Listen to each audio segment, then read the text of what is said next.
Okay, apparently I have not been recording. Fuck. I thought I was recording. I just did like a 5-minute piece on this building and was not even recording. So, back to where we're at. This huge building, I don't know what the hell it is, but let's take a closer look. We got giant columns with Corinthian tops. We got motifs and placards. And we got these little round ones, the disky ones, they're like erased or scraped. But when we come further this way, kids, you can see all that scraped off. It said something before, and they had scraped it all off. Like barnacles from the bottom of a boat. They have scraped the shit forever to never appear again. But we got little eagles on top of these Corinthian columns. These columns are nuts. So we got two kind of columns. We got round, square, pilasters. I think there's a name for the square columns. I can't remember the name of it though. With all worlds remembering so much stuff and doing so much stuff, kids, like I can't remember everything. But all right, back to this little lady over here. Who are you, madame? She's got a skateboard. She's ready to do a manual on a rail slide and a kick flip. Kick flip 180 back to a manual. Heel side. All right. I don't really know a lot of skateboarding terms, but I try. Just for entertainment purposes only. So we got E pluribus unum, and then we have a fasces. All right, guys. This is a good one. Everybody likes the fasces. So this is the United States of America. I can't remember the name of this building.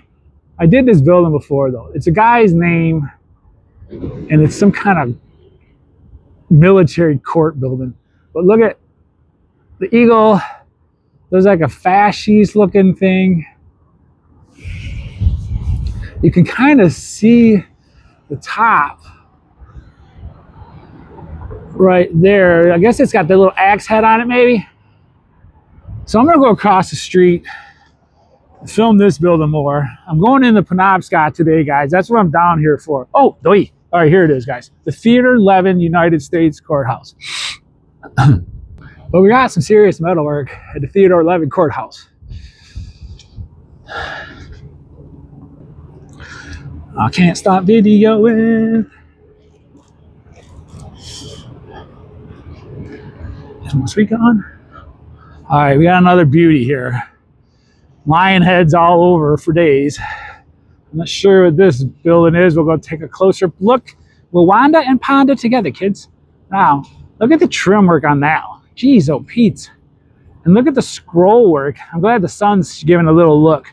But if you see those shields, right there, see if I can drop my camera. There's my finger.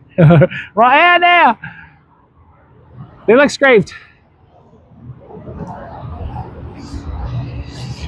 We got some peoples up there.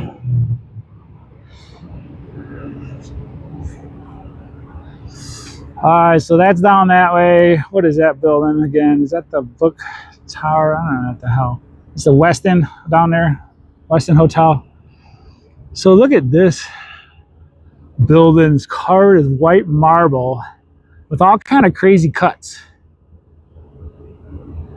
There's crazy cuts in those arches or at the top of the windowsills. There's crazy cuts in those lion heads all the way down. But all those shields are all plain and scraped. I mean, maybe they're not scraped, but they're just randomly nothing on there, I guess. I don't know. There's nothing to show on this building besides the lion heads and the scroll work. But wait, there is some Phoenician, looks like a genie lamp or something right there. Yeah, it looks like a lamp or a pot or an urn. There's the Penobscot building, kids. The tallest building in Michigan until 1977. And it was like the 8th tallest building in the world until that point. until we got replaced over here by the Renaissance Center, the GM building, which they're going to tear down already. Built in 77, the GM Renaissance building, they're already about to tear half of it down. But this building, who knows when it was built. They probably couldn't tear this down if they wanted to. They tore down the Hudson's building that was down here. They imploded it a long time ago. And now they have a new skyscraper there finally, like 30 years later. Can't see it from here. All right, let's go over and take a closer look. I don't know where I want to go look, kids. Here first or the Penobscot? I think I'm going to go over here first, so hang with me. And then we'll come back. While I'm waiting for the red light to change, we got those people up there. It's like Roman, Italian stoneworks. All right, kids, we're coming in hot. I love doing the walk acrosses. Walking up to these buildings. Okay, we got signage and some information. All right, this is a good one. I never saw this. So, Fort Leno. I cannot pronounce French besides Detroit is Detroit. So, this marks the site of the southwest bastion of Fort Lenore. So, there was a star fort here, kids, south of here a couple miles. I did a video on the star fort. It's massive bricks. But this was where the first star fort was located at. Because Fort Street. Now, if you go to this building over here, that's the Fort Shelby building. So the fort was literally at Fort Shelby, or maybe it was right here. So no, right on the sign, you see Shelby and Fort Street. So I was correct, I believe. I don't know, maybe I'll take a freeze frame of this one and blow it up for you guys to read. Well, let's see here. What time am I at? 7 minutes. All right, I'm ready to start another video here, but I'll finish reading this one, then I'll go check out if I can get inside. This marks the site of the southwest bastion of Fort Leno. It was here on July 11th, 1796, that the American flag was first flown over Detroit. The fort was built by the British in 78, 79, 1700s to protect Detroit against the possibility of attack by George Rogers Clark and the American Army. Overlooking a stockaded village and named for its commander, Richard B. Leno, the fort controlled river traffic and land routes. The fort was not attacked during the American Revolution. Yeah, of course it wasn't, because it wasn't really needed. However, it was then the foremost British military post in the West, a base for Indian raids against American frontier settlements, and a guardian of the rich fur trade. Although the peace treaty of the 1783 gave Michigan to the United States, the British did not evacuate the fort until 1796. In 1812, Fort Leno was surrendered to the British, but was regained by the Americans in 1813 and renamed Fort Shelby. The last troops were removed in 1826. The fort was leveled in the next 2 or 3 years. The fort was erased. It was scraped from history and burned to the ground.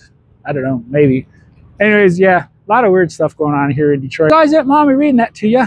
But, I mean, wars, resets, fires, handed the fort back and forth, back and forth, back and forth. That done confuse the piss out of people. I don't know what will. But I'm going to give you guys one more look at the United States of America.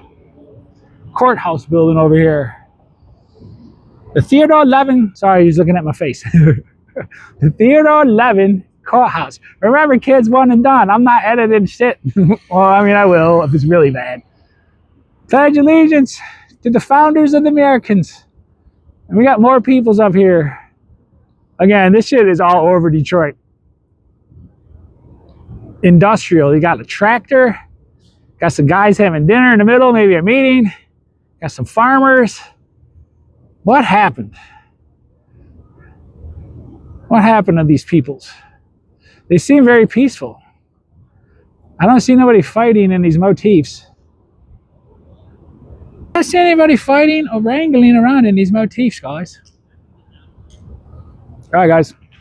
It's really oh well, it's silly oh well, it's chilly oh well. And don't take nothing I say serious. Just go have fun, wander, be you. I'm just being me, and that's all I do. All right, guys. I love y'all. Peace, love. God bless.